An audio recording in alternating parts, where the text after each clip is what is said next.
As-tu déjà ressenti ce moment où tout semble s'écrouler autour de toi et pourtant un silence intérieur te guide? Aujourd'hui, nous plongeons dans l'esprit d'un maître de la voix, Miyamoto Musashi. Guerrier, philosophe, stratège. Il ne s'agit pas de combats physiques, mais des confrontations intérieures, de celles que tu vis tous les jours.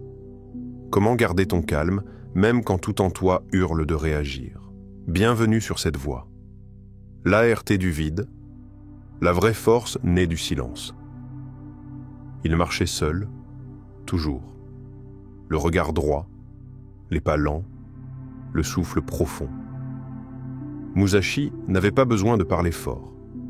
Il n'avait pas besoin de montrer les dents. Sa simple présence imposait le respect. Et ce n'était pas la peur qui l'accompagnait, mais une forme de vide, une clarté, une absence de bruit intérieur. Le vide est là où rien n'existe. Mais là se trouve le potentiel infini. Musashi, le vide. Pas l'absence de vie, mais l'absence de tumulte. Dans ce monde agité, saturé d'opinions, de jugements, de réactions précipitées, celui qui parvient à ne pas réagir devient presque une énigme. Pourquoi ce silence? Pourquoi ce calme? Pourquoi cette impassibilité quand tout autour explose? Parce qu'il a compris ce que beaucoup ignorent encore. Le vrai pouvoir ne fait pas de bruit. Dans l'art du sabre, Musashi avait découvert une vérité simple. L'émotion est une faille. Et dans chaque confrontation, la première blessure est souvent invisible. Elle naît dans l'esprit avant même que l'arme ne soit levée. Dans un duel, le premier à paniquer est souvent le premier à tomber. Et toi, qu'est-ce qui te fait tomber? Un regard de travers? Une parole mal placée? Une critique sur les réseaux? Un message ignoré? Regarde bien. Chaque réaction impulsive est une fuite, un écho d'une faille que tu refuses de regarder. Pourquoi réagis-tu si vite à l'insulte? Pourquoi ressens-tu le besoin de répondre au mépris? La vérité est brutale. Ce n'est pas l'autre qui te contrôle. C'est toi qui ne te possèdes pas. Musashi, lui, avait appris à se posséder entièrement. Pas à contrôler chaque émotion, mais à ne pas s'identifier à elle. Il ne cherchait pas à ne plus avoir peur. Il avait compris que la peur peut cohabiter avec la maîtrise. Celui qui connaît les autres est intelligent. Celui qui se connaît est éclairé. Lao Tseu, et toi? Te connais-tu assez pour savoir ce qui te pousse à réagir? Ou es-tu encore esclave des vents intérieurs que tu refuses d'affronter? Le vide, pour Musashi, ce n'était pas un concept spirituel. C'était un outil, un état mental qui permet de voir sans être perturbé, de décider sans être agité, de répondre sans être possédé. Imagine une pièce sans bruit. Tu y entres et tu entends pour la première fois ton propre cœur battre. Ce silence-là, Musashi le cultivait en permanence. Ce n'était pas un silence extérieur, c'était un état intérieur. Et c'est peut-être la seule voie vers une forme de paix véritable dans ce monde où tout pousse à l'agitation. Alors pose-toi une dernière question. Dans tes confrontations, cherches-tu à vaincre ou à comprendre? Parce que parfois, celui qui ne lève pas l'épée est celui qui maîtrise déjà la bataille. Le combat comme miroir. Chaque confrontation révèle ce que tu caches. Imagine. Une rue. Une voix qui t'interpelle violemment. Une insulte crachée. Un regard qui te transperce. Ton cœur s'emballe. Tes mains tremblent. Mais à quoi réponds-tu vraiment?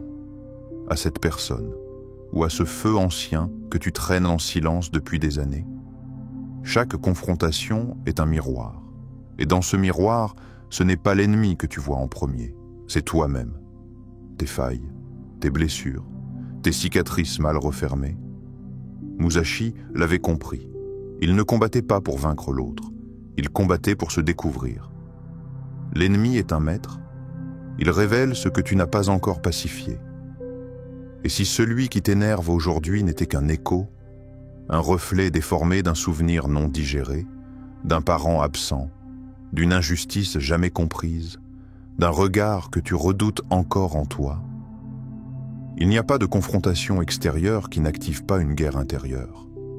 Quand tu réagis avec rage, ce n'est pas l'agression que tu affrontes. C'est le hurlement de quelque chose en toi qui n'a pas été entendu depuis trop longtemps. Celui qui s'énerve n'a pas encore trouvé où se cache sa blessure. As-tu déjà remarqué à quel point certaines paroles résonnent comme des bombes en toi, alors que d'autres glissent sans laisser de traces? C'est parce que l'impact d'une attaque n'est jamais proportionnel à sa violence, mais à ce qu'elle touche en toi. Tu peux t'imaginer fort, rationnel, équilibré, mais il suffit d'un mot, parfois d'un ton, pour que tout s'effondre. Pas parce que l'autre est puissant, mais parce que tu caches un volcan sous une façade de calme. Musashi se servait du combat comme d'un révélateur, pas pour prouver sa force, mais pour sonder la profondeur de son esprit. Chaque adversaire était un pinceau, chaque duel, une toile. Et le résultat, un autoportrait, brut, sincère, impardonnable. La vérité, c'est que tu ne connais ton sang-froid que lorsque quelqu'un tente de l'éteindre. Tu ne sais si tu es libre qu'au moment où l'on te provoque. Et si tu veux te connaître vraiment, regarde comment tu réagis quand on ne t'aime pas, quand on te trahit, quand on t'humilie. Ta réaction est ton reflet. Alors, la prochaine fois que tu sens monter la colère, demande-toi ceci. À qui est-ce que je parle vraiment? Est-ce à cette personne ou à l'ombre que j'évite de regarder depuis des années? Chaque confrontation te montre ce que tu refuses de travailler. Et parfois, le plus grand ennemi, ce n'est pas l'autre. C'est toi-même, au moment précis où tu choisis l'orgueil plutôt que la lucidité. La maîtrise par l'observation. Celui qui voit avant d'agir contrôle le temps. Musashi ne précipitait rien. Chaque mouvement, chaque respiration, chaque regard était un acte conscient. Il n'agissait pas dans la précipitation. Il scrutait le moment, l'observait jusqu'à ce que le bon geste émerge de lui, presque naturellement. Ne fais rien qui ne soit pas nécessaire. Ce n'est pas une simple stratégie de guerrier. C'est une philosophie d'existence, une manière d'aborder la vie dans ses moindres détails. Musashi comprenait que le temps n'est pas ce que nous croyons. Il n'est pas une ligne droite à suivre, mais un rythme à ressentir. La plupart des gens vivent à contre-temps. Ils courent après le prochain objectif, la prochaine réponse, la prochaine validation. Mais dans cette fuite constante, ils n'observent plus. Ils réagissent, ils consomment, ils décident sans vraiment voir. Et toi? Combien de fois as-tu pris une décision dans l'urgence, pour ensuite regretter de ne pas avoir attendu un peu plus, un regard de plus, un silence de plus, juste assez pour comprendre ce qui était nécessaire et ce qui était superflu. L'homme rapide à juger et lent à comprendre. Dans la pratique de l'épée, Musashi ne cherchait pas à frapper le plus fort. Il attendait le moment exact où l'adversaire se découvrait, et dans cette ouverture, il glissait son coup. Un seul, suffisant. Cette manière d'agir peut paraître passive, mais en réalité, elle exige une maîtrise mentale immense.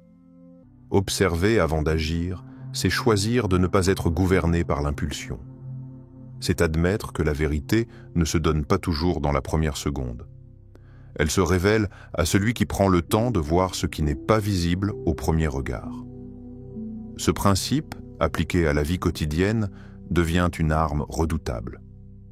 Dans les conflits, au travail, dans les relations, celui qui observe est souvent celui qui comprend l'envers du décor, les non-dits, les émotions dissimulées, les véritables intentions, et celui qui comprend contrôle. Parce qu'il n'agit plus au rythme des autres, mais au rythme de la réalité. Le sage agit sans agir et enseigne sans dire. Un vieux principe oriental, cela ne signifie pas l'inaction, cela signifie que l'action devient juste, épurée, efficace. Chaque geste a un poids, chaque mot, une raison, chaque décision, une clarté. Musashi aurait méprisé le bruit de nos vies modernes, notifications, interruptions, Commentaires impulsifs, réponses précipitées dictées non par la lucidité, mais par la peur d'être en retard. Et pourtant, c'est cette frénésie qui détruit notre capacité à voir, à sentir, à ressentir le bon moment. Alors pose-toi cette question simple, mais essentielle. Es-tu encore capable de laisser passer un moment sans réagir? Peux-tu regarder sans vouloir interpréter tout de suite? Peux-tu écouter sans préparer ta réponse pendant que l'autre parle? L'observation n'est pas une pause, c'est un acte. C'est peut-être même le plus grand acte de maîtrise intérieure. Le calme comme arme. L'homme paisible fait trembler les violents. Il y a un calme, pas celui de l'oubli, pas celui de l'indifférence, mais ce calme dense, lourd, habité par une présence invisible. Musashi avançait avec ce calme. Chaque pas semblait suspendu dans l'air, il n'avait pas besoin de lever la voix, il était la voix que l'on n'ose pas contredire. Le calme profond est plus effrayant qu'un hurlement de rage. Parce qu'il ne s'explique pas, il ne se justifie pas, il impose. Dans un monde où le bruit règne, où la colère est monnaie courante, où crier est devenu un réflexe et exploser, une norme, le calme devient anomalie, et toute anomalie provoque l'inconfort. Regarde un homme calme face à une tempête humaine. Il ne bouge pas, il ne répond pas, il absorbe. Et cette absorption devient une force invisible, une force que même les plus violents n'osent défier. Pourquoi? Parce que la rage est une explosion. Mais le calme, lui, est un abîme. On ne sait pas ce qu'il cache. On ne sait pas jusqu'où il descend. Et c'est cela qui dérange. Un homme paisible perturbe. Il ne se défend pas, il n'attaque pas, il n'argumente pas. Il est là, entier, stable, inébranlable. Et cette stabilité devient une menace silencieuse.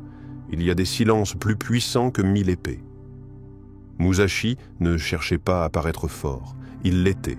Pas par la brutalité, mais par la retenue. Par cette capacité à ne pas répondre, à ne pas réagir, à choisir le moment. Et parfois même, à ne pas choisir du tout. Dans le calme, il y a un choix supérieur. Celui de ne pas se laisser définir par le chaos autour de soi. Dans la bataille, quand l'adrénaline monte, quand les cris fusent, quand les épées s'entrechoquent, celui qui reste calme devient un repère. Et dans la vie, c'est pareil. Le calme n'est pas faiblesse. C'est un art de la maîtrise, un art du contrôle invisible. Le calme n'est pas l'absence d'émotions, c'est la capacité de les contenir dans une mer tranquille. Il y a des jours où le monde te bouscule, des voix qui te poussent à te défendre, à crier, à te justifier. Mais si tu parviens à rester silencieux, non pas par peur, mais par lucidité, alors tu deviens intouchable. Pas parce que tu es insensible, mais parce que tu n'as plus besoin de te défendre contre ce qui ne t'atteint plus. Es-tu capable d'être ce rocher? Non pas celui qui écrase, mais celui sur lequel les vagues s'écrasent en vain. Celui qui reste alors que tout s'écroule autour. Le monde est bruyant. Il nous pousse à réagir vite, à parler fort, à nous justifier à chaque souffle. Mais Musashi, lui, a choisi une autre voie, la voie du calme, de la clarté, du vide plein de sens. Et toi, quelle voie choisis-tu? Es-tu prêt à devenir cette force tranquille, ce regard qui ne fuit pas, cette présence qui ne s'effondre pas, ce silence qui en dit long? Si cette vidéo t'a touché, si elle t'a permis de voir autrement, n'oublie pas de t'abonner à la chaîne. C'est ici que nous explorons les profondeurs de l'esprit humain, les mystères du comportement et les sagesses oubliées. Laisse un like, partage-la avec quelqu'un qui en a besoin et dis-nous en commentaire « Qu'est-ce que tu cherches à maîtriser en toi aujourd'hui ?» Ta réflexion peut en inspirer d'autres, et ensemble, nous pouvons aller plus loin, sur cette voie du mental fort et du calme véritable. Abonne-toi, active la cloche, rejoins l'esprit des âges farouches.